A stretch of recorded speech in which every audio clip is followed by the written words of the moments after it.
नमस्कार स्टूडेंट्स, स्वागत है आप सभी का हमारे इस यूट्यूब चैनल बियॉन्ड वेरिएट्स में। आज के हम अपनी कॉन्स्टिट्यूशनल लॉ की सीरीज़ के लेक्चर्स में आज हम लोग जिस आर्टिकल पे बात करने जा रहे हैं, ये काफ़ी इम्पोर्टेंट आर्टिकल है। इसके बारे में आप लोगों को समझना, अपनी अंडरस्टैंडिंग ब्रॉड करना आज के समय में बहुत ज़्यादा इम्पोर्टेंट हो चुका है। ये टॉपिक हमेशा in the line hot topic ही बने हुए हैं, जैसे रिलीजन को प्रैक्टिस करना, फ्रीडम ऑफ रिलीजन, सेक्युलरिज्म क्या होता है, ये सारे टर्म्स क्या होते हैं, इनका मतलब क्या होता है। एक जो बेयर डिबेट चलती हैं, ये उससे ऊपर जो हमारा कॉन्स्टिट्यूशन है, जो सुप्रीम कोर्ट क्या कहते हैं, उनके ऊपर आज हम लोग बात करेंगे। वो बेयर डिबेट नहीं होगी कि इसमें जो टीवी डिबेट्स में आजकल सेक्युलरिज्म को और रिलीजन को अलग अलग तरीके से दिखाया जाता है। ये वो वाले लेक्चर्स नहीं है। ये कॉन्स्टिट्यूशन हमारा जो फैक्ट्स के बेसिस पे जो हमारे कॉन्स्टिट्यूशन के अंतर्गत आर्टिकल्स ने बात करी है, जो सुप्रीम कोर्ट ने हमें रूलिंग्स दी हैं, उनके बेसिस पे आज हम लोग बात करेंगे। Right to freedom of religion, जो कि कहाँ से कहाँ तक है, आर्टिकल 25 से लेके 28 तक है। और फिर लास्ट में हम लोग ये भी देखेंगे कि हमारे एग्जाम्स ओरिएंटेड क्या हम लोग पढ़ाई कर रहे हैं कि नहीं, जो पीवाईक्यूज पूछे जा रहे हैं वो हमसे सॉल्व हो रहे हैं कि नहीं हो रहे हैं। क्योंकि एट द एंड चाहे पढ़ कहीं से भी लो, सिलेक्शन लेने के लिए वो पीवाईक्यूज, मेंस की आंसर राइटिंग वही जरूरी है, तो उस पे हमारा कमांड होना चाहिए। तो चलिए पहली बात करते हैं आर्टिकल 25। आर्टिकल 25 क्या कहता है? Freedom of conscience and religion. All persons, केवल सिटीजन्स की बात नहीं हो रही है यहाँ पे, यहाँ बात हो रही है all persons not just citizen have the right to freedom of conscience and to freely profess, practice and propagate their religion. हर इंसान के पास अपना राइट है कि वो अपना फ्रीडम जो है अपने कंसाइंस से फ्रीली प्रोफेस कर सकता है, प्रैक्टिस कर सकता है और प्रोपोगेट कर सकता है। ये सीधे सीधे कहा गया है आर्टिकल 25 के अंतर्गत। अब यहाँ पे हम लोगों ने कुछ बड़े बड़े टर्म्स देखे, कंसाइंस है, प्रोफेस है, प्रैक्टिस है, प्रोपोगेट है। इनका मतलब क्या होता है? इनका मतलब ये होता है, कंसाइंस मतलब उसके अंदर से जो आवाज़ आती है, उसके अंतर्मन से जो भावना आ रही है कि मुझको ये रिलीजन फॉलो करना चाहिए, या इस कॉन्सेप्ट में मेरा ज़्यादा ध्यान लगता है, एनालिटिकल है, कि किस तरीके से वो अपने सोच समझ के, फ्रीडम ऑफ कंसाइंस है मतलब अपना सोच समझ के वो अपना धर्म रख सकता है, अपने अंदर से उसकी जो आवाज़ आ रही है। प्रोफेस कर सकता है मतलब प्रैक्टिस कर सकता है, सबको बता सकता है कि भाई मैं हिंदू हूँ, मैं सिख हूँ, मैं ईसाई हूँ। वो जो भी धर्म फॉलो कर रहा है वो बता सकता है कि प्रोफेस क्या कर रहा है, उसकी प्रैक्टिस कर सकता है। अब हिंदू है तो वो मंदिर जाएगा, क्रिश्चियन है तो वो चर्च जाएगा, अपना आराम से प्रैक्टिस कर सकता है, उस पर कोई भी बैरियर नहीं लगेगा। प्रोपोगेट मतलब क्या होता है? अगर वो चाहे तो, जैसे हम लोग देखते हैं कई धर्म में प्रचार होता है कन्वर्जन कराने का, ये सारी चीज़ें, तो वो प्रोपोगेट करना होता है कि मतलब अपने धर्म का आप प्रचार प्रसार कर सकते हैं। इसके ऊपर कोई भी रिस्ट्रिक्शन नहीं है, सबको फ्रीडम दिया गया है। और बस इसके ऊपर जो रिस्ट्रिक्शंस हैं वो क्या हैं, कि अगर पब्लिक ऑर्डर, पब्लिक ऑर्डर के ऊपर कोई दिक्कत आ रही है, मोरालिटी या हेल्थ से रिलेटेड कोई इश्यूज हैं, तो फिर जो ये जो प्रैक्टिस है कंसाइंस की, प्रोफेस की, प्रैक्टिस की, प्रोपोगेट की, उसके ऊपर कुछ बंदिशें लगाई जा सकती हैं। आर्टिकल 25(2) क्या बात करता है? Permits the state to regulate और restrict secular activities associated with religion. Permit करता है स्टेट को रेगुलेट करने के लिए और रिस्ट्रिक्ट करने के लिए secular activities associated with religion, और to enact laws for social welfare and reforms including opening Hindu religious institutions to all Hindus. 25(2) बात क्या कर रहा है? अगर आपको समझ में नहीं आया तो मैं इसको शॉर्ट टर्म में बताता हूँ। 25(2) बात ये करता है कि स्टेट जो है वो इंश्योर करता है रिलीजियस फ्रीडम जो है वो इंटरफेयर नहीं करेगी पब्लिक इंटरेस्ट के साथ, especially in matters related to the social reforms and equality. Social reforms और इक्वालिटी के रिस्पेक्ट में अगर कोई इशू है, तो स्टेट जो है ये सारे जो अफेयर्स होते हैं इनके अंदर कुछ रेगुलेट कर सकती है, कोई चीज़ प्रोहिबिट कर सकती है, कोई एक्टिविटी। तो इस तरीके से स्टेट जो है वो 25(2) के अंतर्गत जो ये सेक्युलर टर्म्स हैं इनके ऊपर काम कर सकती है, और वेलफेयर के लिए कुछ लॉज और कुछ चीज़ें रेगुलेट करा जा सकता है।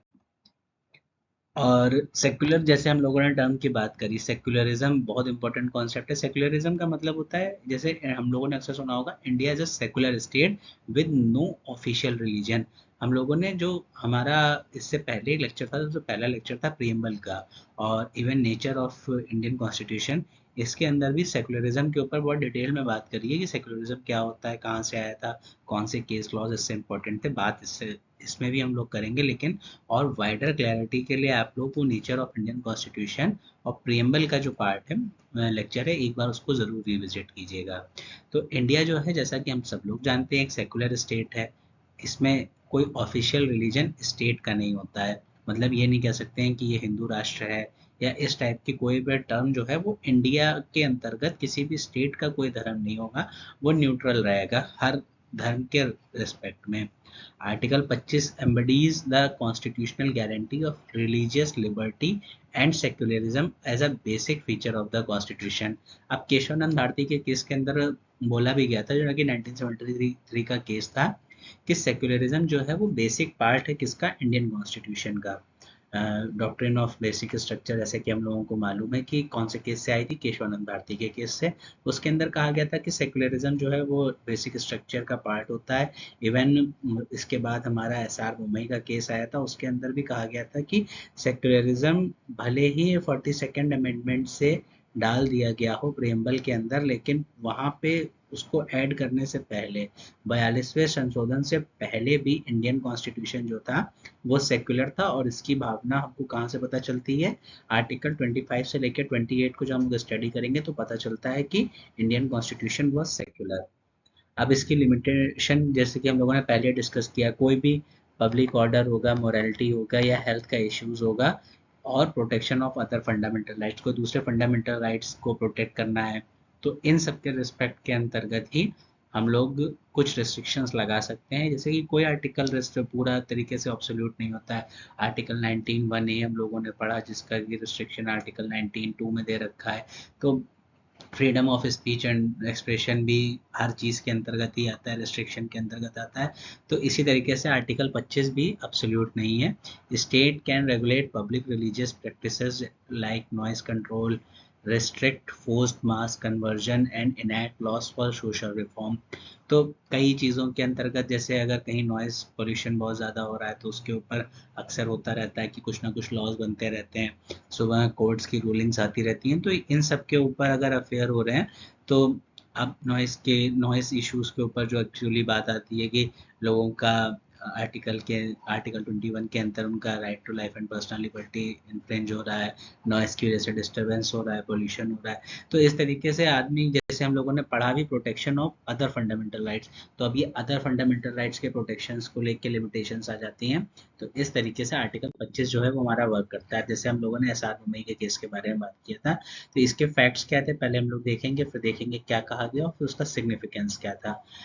तो अगर आप लोगों को केस के ब्रेकडाउन का इस तरीके से पैटर्न समझ में आ रहा है तो कमेंट्स में बताइएगा। हम लोग आगे भी ये इसी 3 स्टेप में इसको डिस्कस करेंगे, तो इससे क्या होता है, क्लैरिटी थोड़ी अच्छी आ जाती है कि पहले पता चलता है कि क्या फैक्ट्स क्या थे, फिर सुप्रीम कोर्ट ने क्या कहा, फिर उसका अब जो डिसीजन आ गया उसका सिग्निफिकेंस ऑल ओवर कंट्री क्या पड़ता है। तो चलिए डिस्कस करते हैं।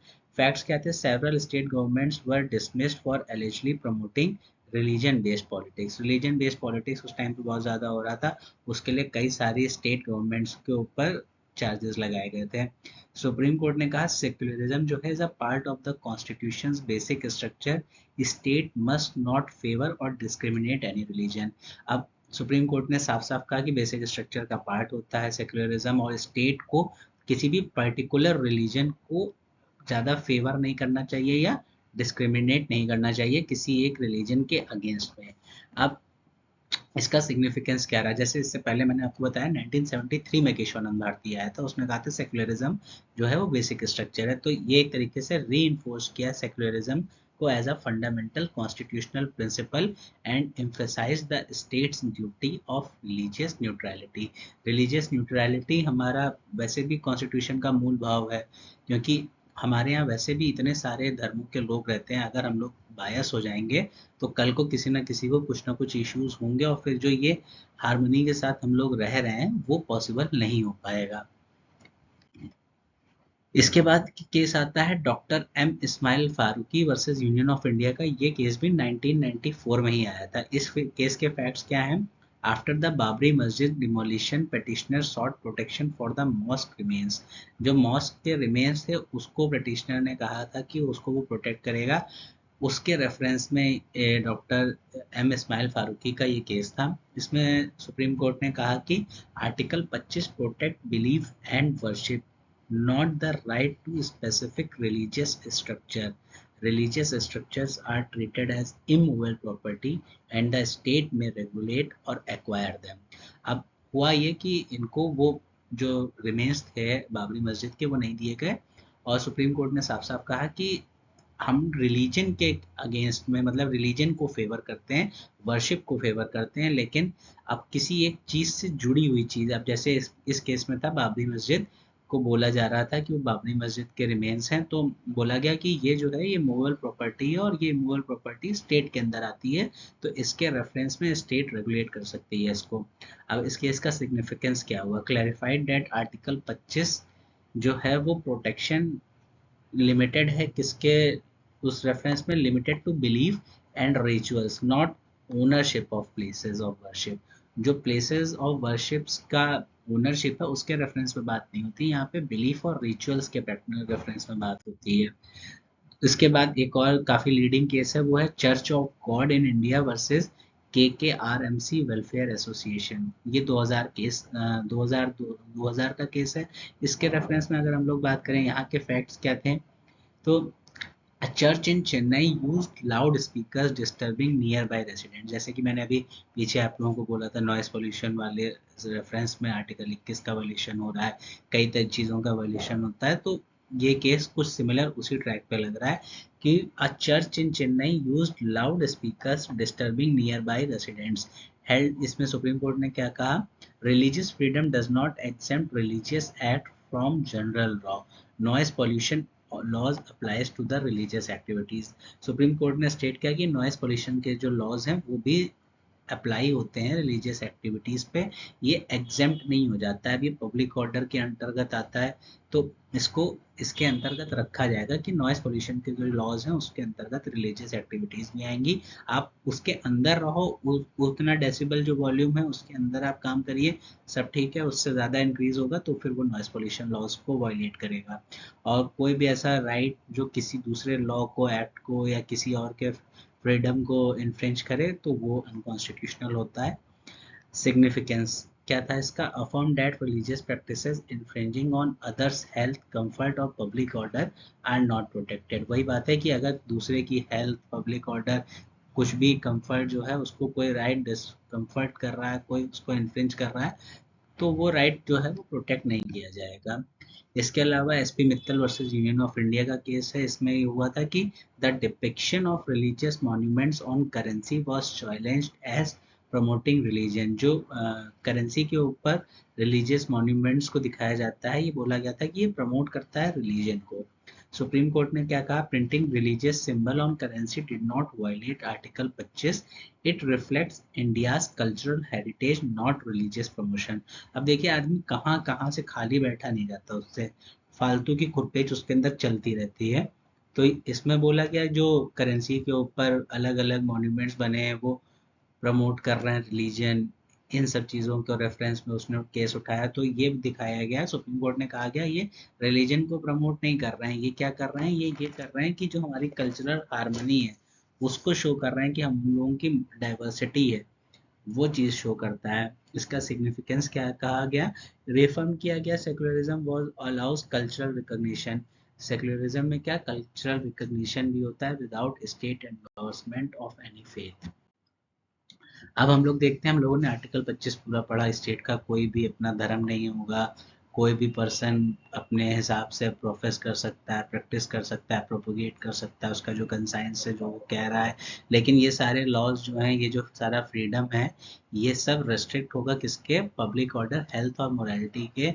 अगर या तो फिर ये कोई दूसरा फंडामेंटल राइट इन्फ्रिंज नहीं हो रहा है, तो ये चीज़ें देखते हुए आप आर्टिकल 25 को प्रैक्टिस कर सकते हैं। अब हम लोग बात करते हैं आर्टिकल 26 की। आर्टिकल 26 क्या बात करता है? Freedom to manage religious affairs. Religious affairs को मैनेज किया कैसे किया जाएगा उसकी फ्रीडम की बात है आर्टिकल 26 के अंतर्गत।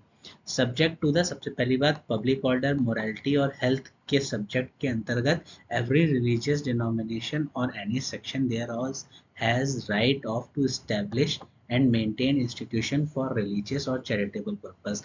मतलब हम जैसे फॉर एग्जांपल कोई मंदिर बनवा रहे हैं तो हमारे पास ये पूरा हक है कि हम उसको एस्टेब्लिश करवा सकते हैं, मेंटेन करवा सकते हैं उस रिलीजियस इंस्टीट्यूशन को, रिलीजियस या फिर चैरिटेबल पर्पसेस के लिए। To manage its own affair in the matter of religion. अब जैसे कोई मंदिर बना है तो अब उसको उसके पूरे जो अफेयर्स हैं वो मैनेज करने होंगे, तो ये पावर हमारे पास होगी कि हम उसके जितने भी अफेयर्स हैं मंदिर से रिलेटेड वो हम लोग मैनेज कर सकें। To own and acquire movable and immovable property. अब जिस जमीन पे वो बना है उसके लिए हम लोगों को कुछ प्रॉपर्टी अलग इमूवेबल और मूवेबल चाहिए, तो वो प्लेस के लिए जो राइट्स हैं वो हम एक्वायर कर सकते हैं। ये भी हमारा फ्रीडम होगा, ये हमारा फंडामेंटल राइट होगा। To administer such property in accordance with law. उस प्रॉपर्टी को जो हमें एडमिनिस्ट्रेशन करना है, वहाँ पे जो मेंटेन होगा, जो लॉज होंगे वहाँ के, हर जगह जहाँ कुछ बनता है वहाँ पे कुछ ना कुछ लॉज होते हैं, कोई सिस्टम होता है, उसी के बेसिस पे वहाँ वो काम किया जाता है। तो ये जो सब चीज़ें होंगी ये भी अकॉर्डेंस विद लॉ होगा। तो हमारे पास क्या क्या चीज़ों का राइट है, हम लोग कोई भी इस्टेब्लिश कर सकते हैं, मेंटेन कर सकते हैं इंस्टीट्यूशन रिलीजियस और चैरिटेबल पर्पसेस के लिए। उसके अलावा वहाँ के जो अफेयर्स होंगे वो मैनेज किए जा सकते हैं। एडमिनिस्ट्रेशन जो है अकॉर्डेंस विद लॉ मेंटेन किया जा सकता है। उस जगह को खरीदने के लिए मूवेबल इमूवेबल राइट्स जो चाहिए वो हमारे पास होंगे, हम उसको एक्वायर कर सकते हैं। अब इसका स्कोप और रिस्ट्रिक्शन, जैसे कि हम लोगों ने बात किया, religious groups have autonomy over internal religious administration. Administration अगर अकॉर्डेंस विद लॉ है तो उसको किया जा सकता है, ऑटोनॉमी होगी। However the state can regulate institution for public welfare. Public welfare के लिए हम लोगों ने देखा कि स्टेट जो है उस इंस्टीट्यूशन के लॉज को रेगुलेट कर सकता है। जैसे लॉज रिक्वायरिंग फाइनेंशियल ट्रांसपेरेंसी। अब कोई मंदिर है उसके अंदर कितना चंदा आ रहा है, कैसे आ रहा है, वो फाइनेंशियल ट्रांसपेरेंसी, कोई अपना ब्लैक मनी देख के उसको व्हाइट में तो नहीं कन्वर्ट कर ले रहा है। तो ये सारी जो चीज़ें हैं, फाइनेंशियल ट्रांसपेरेंसी का कॉन्सेप्ट स्टेट इसको रेगुलेट कर सकता है। Administration of property must be in accordance with the law, ये हम लोगों ने पहले बात कर ली। अब हम लोग बात करते हैं आर्टिकल 27 क्या बात करता है। Freedom from taxes for religion. जो रिलीजियस इंस्टीट्यूट हम बनाए हैं, रिलीजन को प्रोफेस करने के लिए इंस्टीट्यूशंस बने हैं, ये सब टैक्स फ्री होंगे, ये बात करी गई है आर्टिकल 27 में। No person shall be compelled to pay any tax that is specifically appropriated for promoting और मेंटेनिंग एनी रिलीजन और रिलीजियस डिनोमिनेशन। प्रमोट करने के लिए, मेंटेन करने के लिए कोई भी रिलीजन या रिलीजियस डिनोमिनेशन, उसके ऊपर कोई भी स्टेट जो है वो टैक्स नहीं लगाया जाएगा। ये अपहोल्ड करता है क्या, secularism by ensuring physical neutrality. Government funds can not be earmarked for the benefit of any particular religion.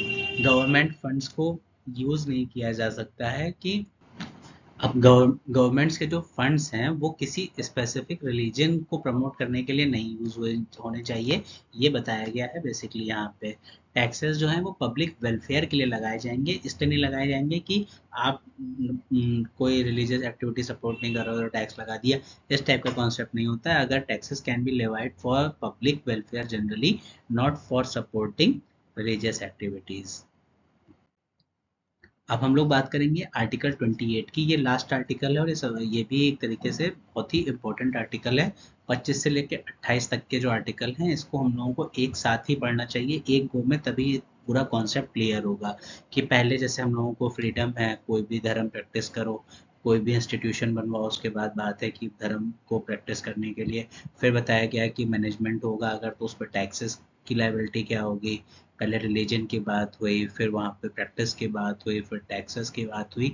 अब क्या बात करने जा रहे हैं हम, freedom from compulsory religious institution और वर्शिप। अब बात करते हैं क्लॉज 1 क्या कहता है। No religious instruction shall be provided in any educational institution wholly maintain by state funds. कोई भी ऐसी इंस्टीट्यूशन है जो कि स्टेट की है, सरकारी स्कूल है, कॉलेजेस हैं या उससे एडेड कॉलेजेस हैं, इनके अंदर क्या होगा, कोई भी रिलीजियस इंस्ट्रक्शन नहीं दिया जाएगा। जो एजुकेशनल इंस्टीट्यूशंस हैं कि किसी एक धर्म का प्रचार हो रहा है, ऐसा नहीं होता है इन सब में। Exceptions, institution established under a trust और endowment requiring religious instructions are exempted. अब अगर कोई इंस्टीट्यूशन है वो किसी ट्रस्ट के अंदर बनी गई है तो वो सब जो है वो इससे एग्जेम्प्ट होंगी, उनके अंदर आप प्रमोट कर सकते हो। Attendance at religious worship or instruction is voluntary. No one can be compelled to participate in it without consent or parental consent in case of minor. अब ये क्या बात करी गई है, attendance at religious worship और instructions is voluntary. अब religious worship की attendance जो है, instructions हैं, वो voluntarily हैं, किसी को compel नहीं किया जा सकता कि नहीं भाई तुमको करना ही करना है। बिना उसके कंसेंट के। ये बात हुई क्लॉज 3 की। Protect individuals from being forced into religious instructions और worship in government funded institution. Basically जो आर्टिकल 28 बात कर रहा है कि गवर्नमेंट फंडेड जो इंस्टीट्यूशंस होगी उनके अंदर कोई भी धर्म प्रमोट नहीं किया जाएगा, फॉलो नहीं किया जाएगा, क्योंकि हम लोग ऐसे ही बात कर रहे हैं कि स्टेट जो है वो सेक्युलर होता है, उसका अपना कोई धर्म नहीं होता है। तो स्टेट से गवर्नमेंट जो इंस्टीट्यूशंस हैं, अगर उनमें कोई धर्म दिखाया जाएगा, कोई एक पर्टिकुलर रिलीजन फॉलो करोगे, तो ये तो यही हो जाएगा ना कि ये स्टेट इसको फॉलो कर रहा है, फिर ये सेकुलरिज्म का कॉन्सेप्ट ही नहीं रह गया। Maintains the secular character to of state education, वही जो हम लोगों ने भी बात करी। अब हम लोग देखते हैं आर्टिकल 25 से 28 तक रिलेटेड कुछ पीवाईक्यूज जो जुडिशरीज में पूछे गए हैं और किस तरीके से आ रहे हैं, क्या वो क्वेश्चंस कह रहे हैं, क्या आप लोगों ने ये लेक्चर पढ़ने के बाद अब ये हम लोग इस लेवल पे पहुंचे हैं कि हम ये क्वेश्चन सॉल्व कर पाएंगे कि नहीं कर पाएंगे, अब ये देखते हैं। तो जैसे article 25 of constitution is connected with right to freedom of religion, freedom of speech, equality of work, cultural and educational right. तो हम लोगों ने अभी पढ़ा कि right to freedom of religion कहाँ दिया गया है, आर्टिकल 25 में। फ्रीडम ऑफ स्पीच भी हम लोगों ने अभी अभी पढ़ा था, कहाँ दिया गया था, 19(1)(a) के अंतर्गत। और अब बात करते हैं नेक्स्ट क्वेश्चन की, in Indian constitution what is included under freedom of religion. Freedom of religion के अंदर क्या क्या इंक्लूड होता है, चलिए ऑप्शंस देखते हैं और कोशिश करते हैं कि हम लोगों ने जो पढ़ा वो यहाँ पे अप्लाई हो रहा है कि नहीं हो रहा है। तो फ्रीडम ऑफ रिलीजन में आता है to manage religious affair, to own and acquire removable property, to establish charitable institution, to construct government land temple. अब इस क्वेश्चन में एक छोटी सी दिक्कत आ रही है। दिक्कत ये है कि भाई ये तो होता ही होता है इंक्लूडेड, एक्वायर भी कर सकते हैं अपनी प्रॉपर्टी, चैरिटेबल इंस्टीट्यूशन भी हम लोग कर सकते हैं। जो नहीं कर सकते हैं वो है कि कंस्ट्रक्ट गवर्नमेंट लैंड टेम्पल्स। तो यहाँ पे क्वेश्चन में ये मिसप्रिंट हुआ है, यहाँ पे होना चाहिए था नॉट। ये नॉट जो है वो यहाँ से मिसप्लेस हो गया है, तो अब इसका आंसर होगा डी। और अगर सेम क्वेश्चन रहता तो डी ऑप्शन होना चाहिए था, ऑल ऑफ द अबव, तब वो सही होता question. But past year question में नॉट ही था, तो यहाँ पे नॉट को ही हम लोग कंसिडर करेंगे। अब नेक्स्ट क्वेश्चन पे आते हैं, freedom of conscience and free profession practice propagation of religion is subject to public order, morality and health. ये तो हम लोगों ने पढ़ा ही अभी चीख चीख के पढ़ा कि 25(1) जो है वो पब्लिक ऑर्डर, मोरालिटी और हेल्थ के अंतर्गत आता है। तो ये तीनों इसी पैटर्न में लिखे हुए हैं। ये क्वेश्चन हमारा कंप्लीट हुआ। अब नेक्स्ट देखते हैं, in the Indian constitution one of the following is not a ground on which a state can impose restriction on freedom of religion. इनमें से कौन सा ऐसा ग्राउंड है जिसके ऊपर स्टेट जो है वो इम्पोज नहीं कर सकता रेस्ट्रिक्शन। मोरालिटी होता है, पब्लिक ऑर्डर होता है, हेल्थ होता है, सोशल जस्टिस हमारा आंसर हो जाएगा, क्योंकि सोशल जस्टिस की बात कहीं भी हम लोगों ने 25 से 28 के बीच में नहीं करी। A state bans for 2 months the holding of any religious congregation in public places on the ground that there is a risk of spread of infectious disease swine flu. Is the ban valid? Swine flu फैलने की संभावनाएं हैं, तो इस respect में कुछ जगहों पे 2 महीने तक के लिए पब्लिक प्लेसेस पे रिलीजियस लोग जो इकट्ठा होते हैं वो सब नहीं हो पाया। क्या ये रिस्ट्रिक्शन वैलिड है कि नहीं वैलिड है, ये बात कर रहा है ये क्वेश्चन। अब जैसे हम लोगों ने पढ़ा पब्लिक ऑर्डर, मोरालिटी और हेल्थ, इन 3 बेसिस पे अब ये जो हमको इशू दिख रहा है ये हेल्थ का इशू है, तो ये रिस्ट्रिक्शन वैलिड हो जाएगा। किसके अंतर्गत वैलिड हो जाएगा, ये आपको देखना है। Restriction is valid under article 25(2). Order of the Election Commission to cover statues of elephant being election symbol of political party during election period। अब ये बोल रहा है कि ऑर्डर जो है इलेक्शन कमीशन का टू कवर जो हाथी के कुछ इलेक्शन सिंबल्स को स्टैचूज बनाया गया था उसको कवर करने का जो ऑर्डर था किसका, इलेक्शन कमीशन का, वो क्या है, वो वायलेट करता है आर्टिकल 25 को कि वायलेट नहीं करता है, प्रियम्बल को ऑफेंड करता है या इन्फ्रिंज करता है आर्टिकल 19(1)(a)। तो ये हमको क्लियरली पता चलता है जितना हम लोगों ने आर्टिकल 25 पढ़ा है कि ये जो ऑर्डर है ये वायलेट नहीं करता है, डज नॉट वायलेट आर्टिकल 25। इसमें ऐसा कुछ वायलेशन वाला है ही नहीं, कोई रिलीजन को रिस्पेक्ट में ऐसा कुछ डिस्क्रिमिनेशन किया नहीं जा रहा है। According to clause 1 of article 25 freedom of religion is subject to the interest of same. अब देख रहे हैं, एक चीज हम लोगों ने पढ़ी, क्वेश्चन घुमा फिरा के वही चीज बार बार पूछी जा रही है। तो आप एक बार पीवाईक्यूज लगाइए, एमसीक्यूज सॉल्व कीजिए, ऐसा हो ही नहीं सकता है कि आप लोगों का एग्जाम रुके। लेकिन ये जो स्ट्रेटेजी है ये कंटिन्यू आपको करनी है। हम लोगों ने भी 6-8 क्वेश्चन देखे और सब में मल्टीपल स्टेट्स में यही क्वेश्चन घुमा फिरा के एक जगह पूछा जा रहा है। हर जगह वर्डिंग चेंज होती जा रही है, लेकिन क्या है, पब्लिक ऑर्डर, मोरालिटी और हेल्थ के बेसिस के अंतर्गत उस पर रेस्ट्रिक्शन लगाए। एक पैटर्न होता है किसी भी एग्जाम का, जैसे जुडिशरी का बहुत बेसिक सा है कि कहीं भी अगर लिखा है नॉट, आप बेयर एक्ट पढ़ो, कहीं भी लिखा है नॉट, रेस्ट्रिक्ट करा जा रहा है, तो ये समझ लीजिए उसको मार्क कर लो, वो तो अपने आप ही इम्पोर्टेंट हो गया है। तो इस टाइप से हमको हमेशा बेयर एक्ट पढ़ना भी चाहिए और क्वेश्चन सॉल्व करते हुए जो हम लोग पढ़ रहे हैं उसका इम्प्लीमेंटेशन देखते रहना चाहिए। तो ये था हमारा आर्टिकल 25 से लेकर 28 तक का सफर, जो कि था रिलीजियस जर्नी। अब हम लोग मिलते हैं नेक्स्ट लेक्चर में, तब तक आप लोग लेक्चर को लाइक करिए, कमेंट करिए और सब्सक्राइब कीजिए। कोई भी डाउट है, व्हाट्सएप ग्रुप पड़ा हुआ है लिंक, टेलीग्राम का लिंक पड़ा हुआ है, कनेक्ट होइए और जो भी क्वेरी है सीधे सीधे टेक्स्ट कीजिए और पूछिए। इसके अलावा अगर कोई स्पेसिफिक आपको सब्जेक्ट पढ़ना है या कोई स्पेसिफिक टॉपिक है तो उसके रेफरेंस में भी आप रिक्वेस्ट कर सकते हैं, वो लेक्चर जल्दी से जल्दी कवर किया जाएगा। चलिए, थैंक यू। अब हम लोग मिलते हैं नेक्स्ट लेक्चर में।